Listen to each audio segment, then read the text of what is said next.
আজকে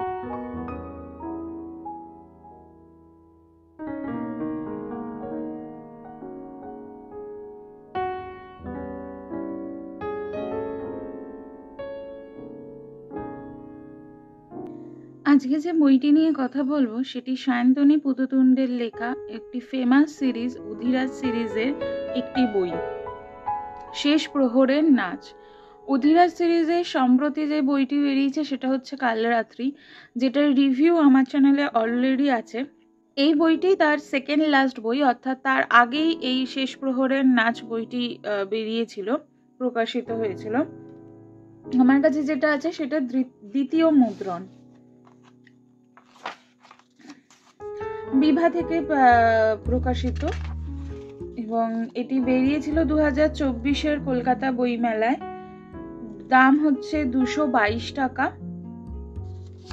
বিভা যেমন অন্যান্য বইগুলো হয় পেপার ব্যাগের একদম ছোটখাটো, সেরকমই এইটাও শেষ প্রহরের নাচ। এবং এর যে প্রচ্ছদে আমরা দেখতে পাচ্ছি একজন নাচছে, ঘড়ি এই রকম জিনিসটা। এই বইটিতে মোট 2টি উপন্যাসিকা আছে। প্রথমটি হচ্ছে শেষ প্রহরের নাচ, যার নাম অনুসারে আর কি বইটির নাম, এবং লাস্টেরটা হচ্ছে আজই হতে শতবর্ষ আগে। শেষ প্রহরের নাচ গল্পটি বা উপন্যাসিকাটি এরকম যে একটি বাড়িতে হঠাৎ করে রাত্রিবেলা আর কি, শেষ প্রহর বলতে তো আমরা রাতের শেষ প্রহরটাকে বলি ওই 3টে ওই নাগাদ, 2:30-3টে নাগাদ যে সময়টা, ওই সময় হঠাৎই কেউ যেন মানে বাড়িতে আর কি মনে হচ্ছে কেউ যেন খুব নাচছে, এবং সেই মানে খুব প্র্যাকটিস করছে, খুব রেগে গিয়ে ভীষণভাবে জোরে জোরে প্র্যাকটিস হচ্ছে, এরকম আওয়াজ পাওয়া যাচ্ছে, এবং একের পর এক সেই বাড়ির সদস্যরা খুন হয়ে যাচ্ছে। প্রথমে সেই বাড়ির একজন চাকর খুন হয়, তারপরে সেই বাড়ির মেজ ছেলে, ছোট ছেলে, এইভাবে মারা যায়। অথচ ওই বাড়িতে বর্তমানে যে সমস্ত বাসিন্দারা রয়েছে তারা কেউই নাচ জানে না। একমাত্র যে জানতো সে অনেক বছর আগে, মানে গল্প অনুযায়ী সে তার প্রেমিকের, মানে সেই বাড়ির আর কি বড় ছেলের বউ, বড় বৌমা, সে তার প্রেমিকের সাথে পালিয়ে চলে যায় আর কি, এরকম দেখাচ্ছে। তার ছেলে মেয়েকে ওই বাড়িতেই রেখে পালিয়ে যায় প্রেমিকের হাত ধরে। সেই একমাত্র নাচ করতো, এবং তার জন্য একটি নাচের ঘর ছিল বাড়িটির গ্রাউন্ড ফ্লোরে। সেই ঘর থেকে অ্যাকচুয়ালি ওই নাচের আওয়াজটা আসে। এবার সবাই ভাবছে যে সেটা কি করে সম্ভব হয়, সেটা তো সম্ভব হয় না যে একজন চলে গেছে, যে সে নাচছে শেষ রাতে এসে। তো সবারই মনে হচ্ছে যে প্যারানর্মাল অ্যাক্টিভিটি, ভৌতিক কাহিনী। তো সেরকম একজন প্যারানর্মাল যা অ্যাক্টিভিটি যারা আর কি দেখে আর কি, ওদের কি বলে আমি ভুলে গেছি, সেরকম একজন মেয়েকেও নিয়ে এসে, এবং যেহেতু ওই বাড়ি যার ওয়াইফ আর কি নাচতো, সে হচ্ছে অ্যাকচুয়ালি মন্ত্রী। তো যেটা হয়, ওর দুই ভাই খুন হয়েছে পরপর 1 মাসের গ্যাপে এরকম। তো ওপর মহল থেকে ভীষণ চাপ আসে, এবং এই কেসটি সিআইডির হাতে চলে যায়। সিআইডির হাতে চলে গেছে মানে অধিরাজদের, এবং অধিরাজরাও প্রথমে ভ্যাপাচাকা খেয়ে যায় যে এটা কি ধরনের কেস, মানে সে বেঁচে আছে বলছে, একমাত্র যে নাচতো সে বেঁচে আছে বলছে, অথচ মাঝরাতে এসে কে ঘুঙুর পরে নাচছে। তো এই টানাপোড়েনের মধ্যে দিয়েই আর কি চলে। একমাত্র ওই যে নাচতো, ক্যারেক্টারটির নাম খুব সম্ভবত রতি, এই রাত্রি বা রতি এরকম কিছু একটা হবে, আমার ঠিক মনে নেই কোন ক্যারেক্টারটির নেম। তার যে মেয়ে, সে বিশ্বাস করে যে না, ওর মা পালিয়ে যায়নি, ওর বাবা আর কি ওর মাকে মেরে ফেলেছে, 10 বছর আগে মেরে ফেলেছে, এবং এই ঘরেই আর কি ওই যে ওর যে নাচের ঘরটা, সেই ঘরেই মেরে খুন করে রেখে দিয়েছে, খুন করেছে, এবং মানে ওই ঘরে আর কি আছে ওর লাশটা, এবং সেই লাশটা বা সেই আত্মাটা, ওর মায়ের যে আত্মা, সে প্রতি রাতে এসে নাচে। এইরকম এক একজনের এক এক রকম মনে হচ্ছে। তো শেষে আর কি অধিরাজ কি পারবে, মানে একবার মনে হচ্ছে এটা প্যারানর্মাল অ্যাক্টিভিটি, একবার মনে হচ্ছে যে না এটা কেউ হতেই পারে না, এবং যেই খুনের দায় যিনি আর কি নিজের কাঁধে নিয়েছেন সেই বৃদ্ধ মা আর কি, ছেলেদের মা, প্রায় 90-95 বছর বয়সী, সে বলছে সে নাকি মেরেছে। মানে এরকম অদ্ভুত ব্যাপার স্যাপার থেকে কি করে আর কি কেসটা সলভ হয়।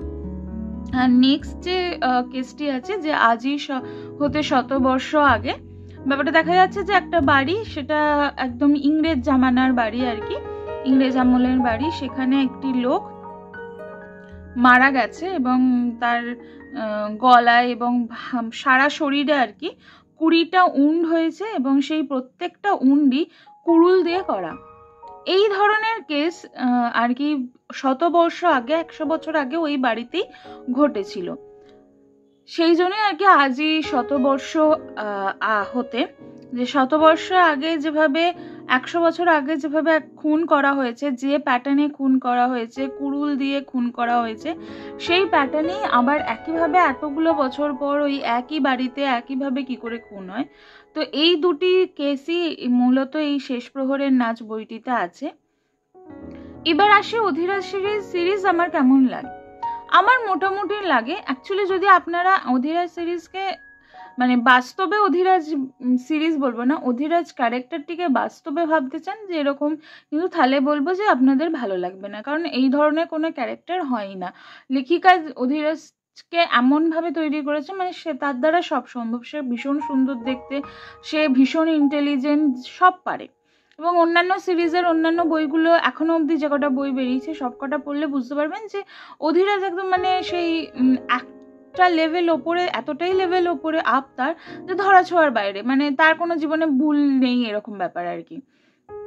তো আমার মনে হয়েছে যে অধিরাজ অ্যাকচুয়ালি বাস্তবে হবে না, ওরকম মানুষ দেখা যায় না, কিন্তু আপনি যদি এটাকে একটা ফ্রিকশন ক্যারেক্টার ধরেন, যে একটা গল্পের ক্যারেক্টার, তাহলে এটা পড়তে কিন্তু খুব একটা মন্দ লাগবে না। অ্যাকচুয়ালি অধিরাজকে নিয়ে দেখেছি যে নর্মাল আর কি, আমি যেখানেই শুনেছি যে কিছু একদল মানুষের ভালো লাগে, একদল মানুষের ভালো লাগে না। আমার মোটামুটি লাগে, আমি এনজয় করি অ্যাজ আ ফ্রিকশন ক্যারেক্টার। আমি বাস্তবের সাথে মেলাতে যাই না, তাই হয়তো আমার ভালো লাগে পড়তে।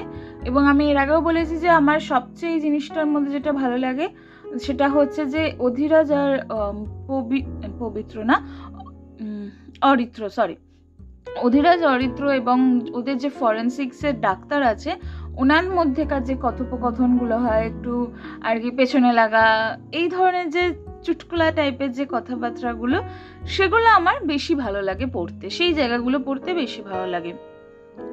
এবার আসে যে অন্যান্য, যে আমি তো মোটামুটি সবই পড়ে ফেলেছি, আপনাদের সাথে শেয়ার করা হয়নি, একে একে আমি শেয়ার করবো অধিরাজের এখন অবধি যে কটা বই আর কি বেরিয়েছে। তার মধ্যে শেষ প্রহরের নাচ আমার মোটামুটি লেগেছে, খুব একবারে ভালো লেগেছে তা না। অধিরাজের যে বইটি দিয়ে আমি আর কি আমার পড়ার জার্নি শুরু করেছিলাম অধিরাজকে জানার, সেটা হচ্ছে সর্বনাশিনী। এবং এখনো অবধি আমি এতগুলো পড়েছি, সর্বনাশিনীর মতো ভালো আমার হয়তো কোনোটাই লাগেনি, আমি এটা একদম হলপ করে বলতে পারি। সর্বনাশিনী আমার এখনো অধিরাজ সিরিজের সবচেয়ে বেস্ট বই লেগেছে। তারপরে ডেয়ার অর ডাইয়ের যে কনসেপ্টটা, সেটা আমার খুব ভালো লেগেছে। আর কালরাত্রিরও ভালো কনসেপ্ট ওয়াইজ, ওর কনসেপ্ট মানে ওর যে ব্যাকগ্রাউন্ড, মানে যে জিনিসটার ওপর বেস করে ওটা লেখা হয়েছে সেটাও খুব সুন্দর। তবে অধিরাজ সিরিজ মোটামুটি আমি দেখেছি যে লেখিকা আর কি প্রত্যেক বছরই আনার চেষ্টা করেন। তো আমাদের তো পড়তে ভালোই লাগে এরকম সিরিজ ধরে পড়তে, খুব আমার যে কোনো ডিটেকটিভ কাহিনী আমার মনে হয় যে একটু সিরিজ ধরে আসলে বেশি ভালো লাগে একটা ক্যারেক্টারের ওপর। তো সেই ধরনের জিনিস পড়তে আমার খুব ভালো লাগে, সেই হিসেবে আমার কিন্তু অধিরাজ সিরিজ খারাপ লাগে না পড়তে। তো খুব ভালো লেগেছে আমি বলবো না, মোটামুটি লেগেছে। একবার কি দুবার পড়ার জন্য অবশ্যই পড়া উচিত। যারা অধিরাজ সিরিজ ফলো করেন তারা তো অবশ্যই পড়বেন, পড়তে কিন্তু বেশ ভালোই লাগবে। শেষ প্রহরের নাচ বললাম, মুদ্রিত মূল্য। এবার হচ্ছে বইটি কত পৃষ্ঠার বই, 240 পৃষ্ঠার বই, পেপার ব্যাক বই যেমন হয়ে থাকে। বিবাহের রহস্য রোমাঞ্চ সিরিজের বই এটি, খুব মোটা বা খুব পাতলা নয়, মোটামুটি বইটা। এবং বিবাহ, যেটা আমি সবসময় প্রশংসা করি, আমার এই সাইজের বই আমার ভীষণ ভালো লাগে। আর পেপার ব্যাক বই তো আরও ভালো লাগে। হ্যাঁ, অনেকে বলেন যে পেপার ব্যাক বই তাড়াতাড়ি নষ্ট হয়ে যায়, এটা ডেফিনেটলি তাড়াতাড়ি নষ্ট হয়ে যায়, কিন্তু যারা আর কি বই নিয়ে ট্রাভেল করে না, তাদের জন্য পেপার ব্যাগ এবং ছোট সাইজের বই সবচেয়ে ভালো, বেশি সুন্দর, কারণ তাদের পড়তে ক্যারি করতে খুব সুবিধা হয়। তো সেই হিসেবে আমার আর কি পেপার ব্যাগ বইগুলো ভালো লাগে। এবং আমার মনে হয় যে ওই কাঠমলাটের যে বইগুলো হয় হার্ড কভারে, ওতে না ওজনটা তো অনেকটা বেশি হয়ে যায়, সেই জন্য আর কি ক্যারি করাটাও খুব অসুবিধা হয়ে যায়। সেই তুলনায় পেপার ব্যাগ বই কিন্তু খুব সুন্দর। এবং বিভার প্রত্যেকটি বই এই সাইজের হয়। আমি এখনো অবধি আমার কাছে বিভার মনে হয় যত বই আছে প্রত্যেকটাই এই সাইজের বই। ওদের অন্য সাইজের বই আছে কিনা আমি জানি না, বা থাকলেও সেটা আমি এখনো অবধি পড়ে উঠতে পারিনি। তো বিভার মানে আমি এই সাইজটা দেখলেই বুঝতে পারি বিভা প্রকাশনীর সব বইয়ের মধ্যেখানে, মানে আমাদের তো লট লট বই আমার বাড়িতে, তো সেখানে মানে এই সাইজের বই মানে এটা তার মানে বিভা প্রকাশনীর বই, আর দেখতে হয় না যে কোন প্রকাশনীর। তো শেষ প্রহরের নাচ বেশ ভালো লেগেছে, আপনারাও পড়ুন। এবং অনেকে হয়তো পড়েও ফেলেছেন এতদিনে অলরেডি, আমি তো অনেক পরে ভিডিওটা বানাচ্ছি। তো কারা কারা পড়েছেন এবং তাদের অধিরাজ সিরিজ কেমন লাগে, মানে কি মনে হয় যে অধিরাজ বাস্তবেও এরকম ক্যারেক্টার আসছে নাকি নেই, নাকি আমার মতো ফিকশন আর কি মনে হয় যে না এটা কখনোই বাস্তবে হতে পারে না। আপনাদের কিরকম অধিরাজ সিরিজ পড়ে কেমন লাগে সেটা অবশ্যই আমার সাথে একটু শেয়ার করবেন কমেন্টে, আমিও জানতে চাই যে আপনাদের পড়ে কেমন লাগে।